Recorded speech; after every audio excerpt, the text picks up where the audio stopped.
Hey guys, Assalamu alaikum. Welcome back to BTB Spy. How are you doing? Thank you so much guys आपके support के लिए.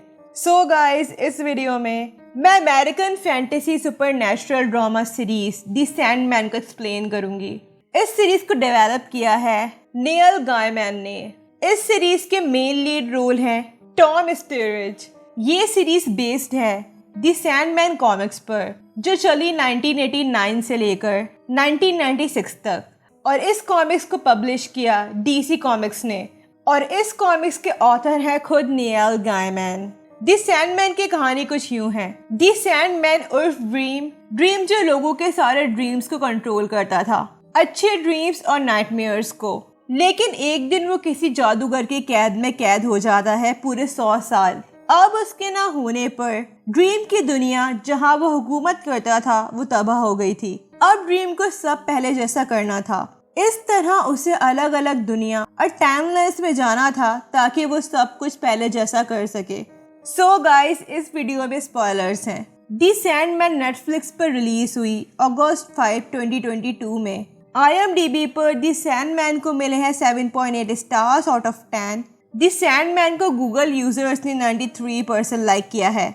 Guys, अगर आपने beauty B spy को अभी तक सब्सक्राइब नहीं किया तो इसे ज़रूर सब्सक्राइब कर लें और साथ में बेल आइकन भी ज़रूर प्रेस कर दिएगा ताकि मेरी न्यू वीडियो आने की अपडेट आपको मिल जाए. Okay guys, let's get to it. The series the Sandman season 1 शुरू होता है अच्छे और बुरे ख्वाबों के बादशाह लॉर्ड मॉर्फेस से.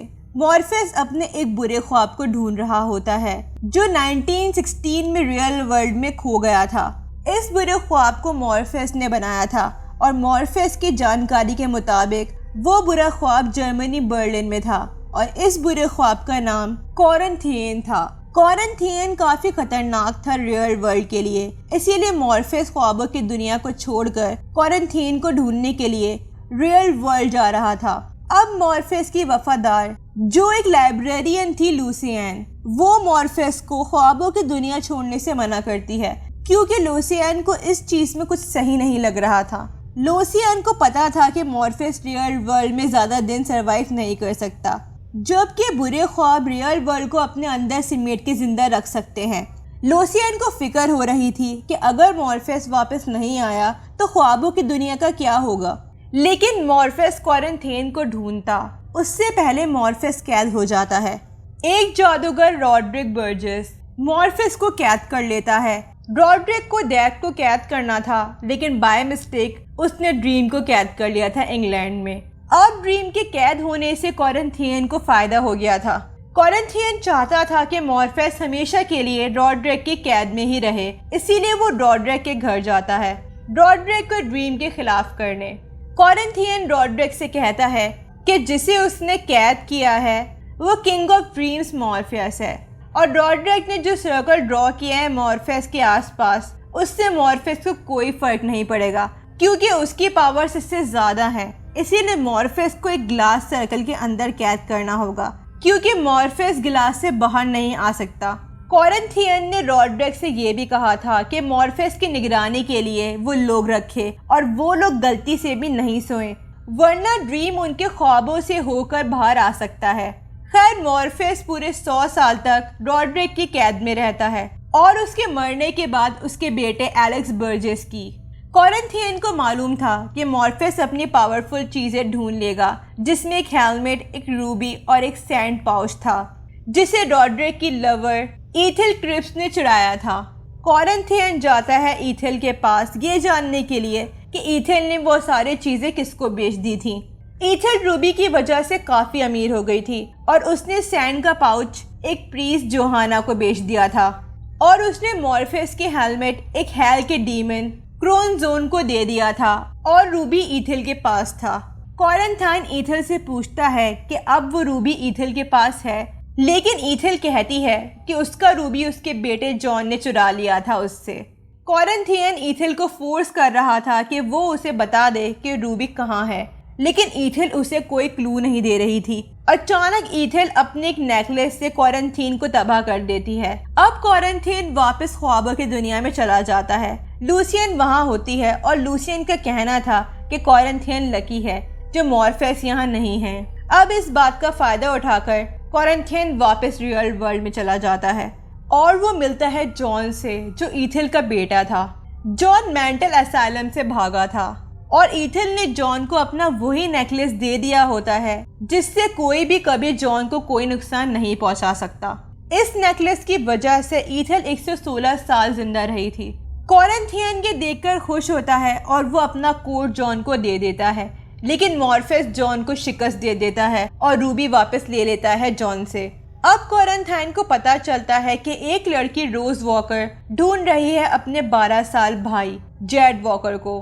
कोरिंथियन जेड को ढूंढ लेता है और जेड के जालिम फॉस्टर पेरेंट्स को मार देता है और वो रोज को कॉल करता है और उसे एक होटल में बुलाता है जहां वो जेड को लेकर आएगा। इस होटल में एक इवेंट था, सीरियल कन्वेंशन, जहां दुनिया भर के सीरियल किलर्स आए थे और इस इवेंट का स्पेशल गेस्ट था कोरिंथियन, क्योंकि कोरिंथियन एक बुरा ख्वाब था और उसने ही इन किलर्स को लोगों को मारने का बुरा ख्वाब दिखाया था। कोरिंथियन रोज को भी उकसाता है कि मॉर्फेस उसे मारना चाहता है क्योंकि रोज एक वॉर्टेक्स है। रोज वॉर्टेक्स इसलिए थी क्योंकि रोज के पास पावर्स थी लोगों के ख्वाबों को सच करने की, और वॉर्टेक्स हजारों सालों में एक बार ही पैदा होते थे।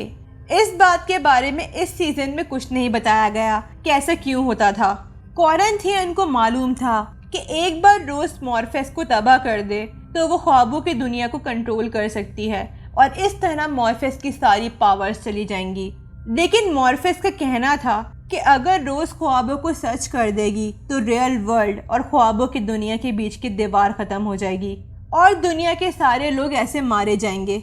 इस बात पर लोगों की अलग अलग थ्योरीज थी, लेकिन सीरीज ने अपनी कोई थ्योरी नहीं दी है। यहाँ मेरी ये थ्योरी है कि अगर लोग एक दूसरे के राजों को जान जाएंगे तो दुनिया लड़ झगड़ के वैसे ही मर जाएगी। कोरिंथियन अब रोज को कहता है कि वो मार दे मॉर्फेस को, लेकिन रोज कोरिंथियन की बात नहीं सुनती क्योंकि मॉर्फेस ने रोज की मदद की थी जेड को ढूंढने में।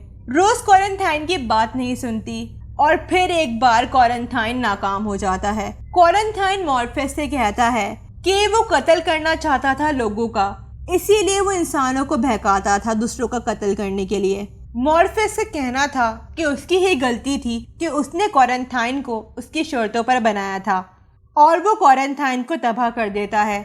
मॉर्फेस का कहना था कि अब वो वापस से कोरिंथियन को बनाएगा, लेकिन इस बार उसमें कोई खामियां नहीं होंगी। हमें नया कोरिंथियन अपकमिंग सीजन्स में देखने को मिल सकता है।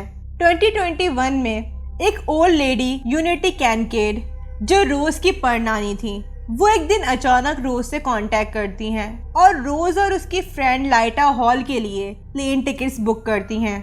लाइटा का हस्बैंड हेक्टर हॉल की डेथ कुछ अरसे पहले ही हुई थी एक कार एक्सीडेंट में, और लाइटा को रोज हेक्टर के ख्वाब आते थे। लेकिन दी सैंडमैन सीरीज की कहानी कॉमिक्स से कुछ हद तक डिफरेंट है। कॉमिक्स में शो किया गया था कि जब हेक्टर की मौत होती है तो दो बुरे ख्वाब, ब्रूट और ग्लोब, ख्वाबों की दुनिया से बाहर निकल जाते हैं और हेक्टर की रूह को ख्वाबों की दुनिया में कैद कर लेते हैं। उन्होंने हेक्टर को ऐसा प्रिटेंड किया था जैसे वो दी सैंडमैन है, और ये सब हुआ जब मॉर्फेस रॉड्रेक की कैद में था। अब हेक्टर लाइटा को इस ख्वाबों की दुनिया का आदी बना रहा था और हमें देखने को मिल रहा था कि लाइटा रोजाना हेक्टर से उसके ड्रीम्स में मिलती थी, जबकि उसका यही सवाल था, ऐसा क्यों है जबकि ये सिर्फ एक ड्रीम है। लेकिन हेक्टर की हकीकत ड्रीम से बहुत अलग थी। हेक्टर लाइटा के लिए घर बनाता है और वो लाइटा को कहता है कि अगर लाइटा को ये ख्वाब रियलिटी में बदलना है तो पहले लाइटा को हमेशा के लिए हेक्टर के पास आ जाना होगा। लेकिन लाइटा को मालूम था कि ऐसा पॉसिबल नहीं है, इसीलिए वो नींद से जाग जाती है। जब नेक्स्ट टाइम लाइटा अपने हस्बैंड के पास जाती है तो हेक्टर उसे ख्वाबों की दुनिया में रहने के लिए कहता है और हेक्टर का कहना था कि वो यहाँ एक फैमिली बनाएंगे। अचानक लाइटा प्रेग्नेंट हो जाती है और वो नींद से जाग जाती है। नींद से उठने के बाद भी वो देखती है कि वो रियल वर्ल्ड में भी प्रेग्नेंट थी। अब लाइटा के समझ में कुछ नहीं आ रहा था कि आखिर हेक्टर सिर्फ इमेजिनेशन में है या तो वो रियलिटी में भी मौजूद है। लाइटा रोज को ये सब बताती है, लेकिन रोज की समझ में भी कुछ नहीं आ रहा था। अब लाइटा हार मान लेती है रियल वर्ल्ड से और वो अपने हस्बैंड हेक्टर के साथ रहना चाहती थी ख्वाबों की दुनिया में। मॉर्फेस को मालूम चलता है कि वॉटेस की वजह से ख्वाबों की दुनिया तबाह हो रही है आहिस्ता आहिस्ता। हेक्टर या फिर लाइटा ख्वाबों की दुनिया में नहीं रह सकते थे, इसीलिए मॉर्फेस हेक्टर को जाने के लिए कहता है जहां वो मरने के बाद जाने वाला था, और हेक्टर वैनिश हो जाता है। मॉर्फेस लाइटा के बेबी को कुछ नहीं करता, लेकिन मॉर्फेस का कहना था कि वो एक दिन लाइटा के बेबी को ख्वाबों की दुनिया में लेकर वापस आ जाएगा, क्योंकि लाइटा ख्वाबों में प्रेग्नेंट हुई है। इस सीजन में लाइटा के बेटे का नाम रिवील नहीं किया गया है, लेकिन कॉमिक्स के मुताबिक उसका नाम डैनियल हॉल था, और हो सकता है कि मॉर्फेस के बाद डैनियल ख्वाबों की दुनिया पर राज करे। रोज वॉकर जो एक वॉटेस थी, मॉर्फेस रोज से अपनी खोई हुई पावर्स लेना चाहता था। लूसियन ने मॉर्फेस को बताया था कि जब मॉर्फेस कैद में था उसी वक्त वॉटेस का वजूद सामने आया था ताकि वो ख्वाबों की दुनिया को संभाल सके। मॉर्फेस का कहना था कि हमें अभी रोज को मारना होगा, क्योंकि रोज दुनिया के लोगों के सारे ख्वाबों को मर्ज कर रही है, जिससे वॉटेस दुनिया के लोगों को हमेशा के लिए सुला देगा।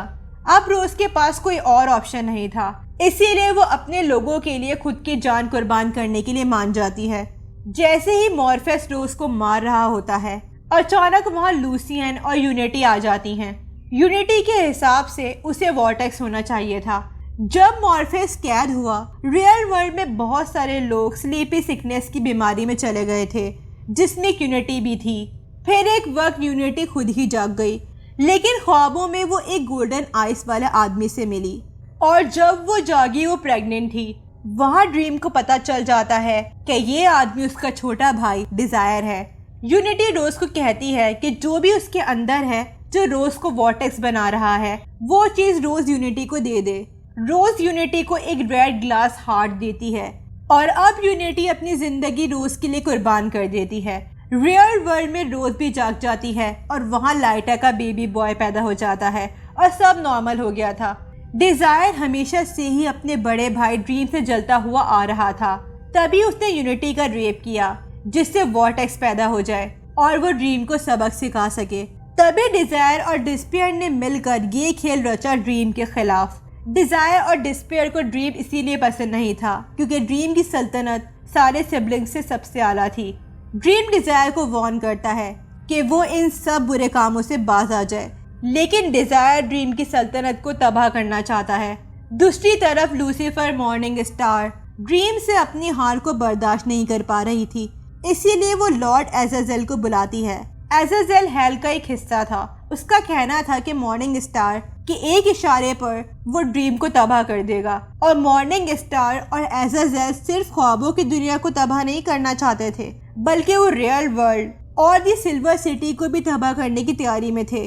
अब सीजन 2 में ड्रीम के और भी बड़े चैलेंजेस होंगे कि वो ख्वाबों की दुनिया और रियल वर्ल्ड को कैसे सेव करेगा। अब जंग होने वाली थी ड्रीम और हेल की। दी एंड।